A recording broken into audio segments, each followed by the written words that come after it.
v každom prípade to, čo si teraz povedal, že KDH bolo naozaj trošku tak vnímané ľuďmi, nie úplne taká otvorená strana, alebo skôr taká konzervatívna strana, možno z takého toho negatívneho slova zmyslu, tak po príchode nového predsedu Jana Figela to naozaj je iná strana, alebo chce byť inou stranou, alebo má za cieľ byť inou stranou.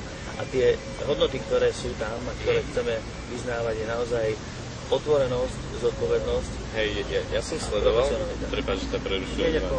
Ja som sledoval vlastne tú takú transakciu tých predsedov a mne sa to páčilo, že nebolo to ako minulé, že bol to veľký napätý súboj a v podstate to, čo sa stalo, bolo rozštiepenie, čo bola škoda, ale bola to taká fúzia kontinuity a fúzia zmeny, lebo v podstate Paolo Hrušovský stále je v strane, stále tam má nejakú autoritu, čiže to by bolo na margo tej kontinuity. A ďalej prišiel Jan Figel, nová tvár, veľmi skúsený politik z Európskej komisie, čiže malo to taký drive pre mňa a ja si myslím, že veľa ľudí na to kladne zareagovalo. Prišli ste aj vy, vlastne potom ešte dvaja ďalší kolegovia a mne sa to osobne veľmi páčilo. A sú aj iní ľudia, ktorí možno tradične nie sú voliči KDH.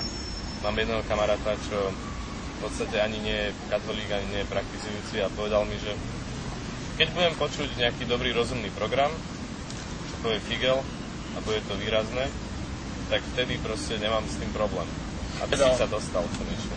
Teraz si povedal takú zaujímavú poznámku, že nie ani katolík a nie ani praktizujúci kresťan alebo nejaký veriaci. Veľa ľudí si spája KDH s katolíckou cirkvou a neuvedomujú si, že na Slovensku naozaj žije veľmi veľa ľudí, ktorí sú veriaci, ktorí sú evangelického vyznania. Áno, áno. A tam je napríklad dosť veľký problém a takisto aj tí členovia, alebo teda tí sympatizanti si myslia, že musia byť katolíci, čo samozrejme je nezmysel. Čiže my absolútne... To je trochu blbý predsudok, lebo ja som sa rozprával s jedným chalanom, ktorý pracuje v KDH, má okolo 28 rokov. A on mi povedal, že v podstate on je protestant. A mne sa to páčilo, lebo viem, že kedysi bol taký pokus KDH, aby bol Emil Komárik, podpredseda, ktorý bol vlastne protestant. Ale niekde to skrachovalo. A odvtedy sa to trochu možno skatolicizovalo.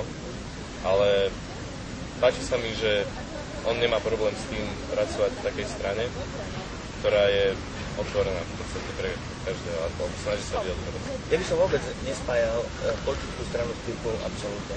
To znamená, samozrejme, my môžeme vyznávať nejaké hodnoty, my môžeme vyznávať nejaké hodnoty, na ktoré stojí nie naša strana, ale na ktorých stojí celá táto spoločnosť. Nakoniec to máme v ústave. Tak, že tradične to máme aj v koreňoch. A máme to aj v ústave, že vlastne máme cieľovú metódu, alebo nadviazujeme na cieľovú metodickú tradíciu. Takže tieto hodnoty sú v spoločnosti a nie v strane.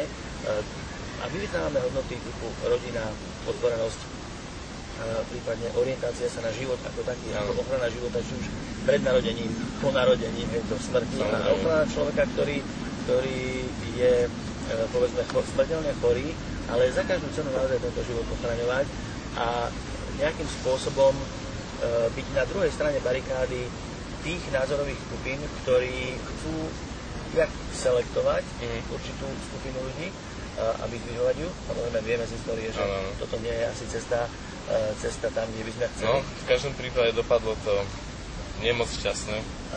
Neviem, čo to myslíš. Tak keď bola nejaká taká selekcia ľudí, ja si pamätám, viem jeden výrok od Karla Poppera, že vždycky, keď niekto chcel urobiť svet až moc lepším, tak nedopadlo to dobre. Áno, ale dobre si aj na slovenskej politickej scéne, ale by som sa nechcel dostať alebo nejakým spôsobom kritizovať jednotlivé politické strany, každý má svoj politický program. Ale naozaj ísť cestou konfliktu a cestou nejakej utilitárnosti si myslím, že nie je dobré.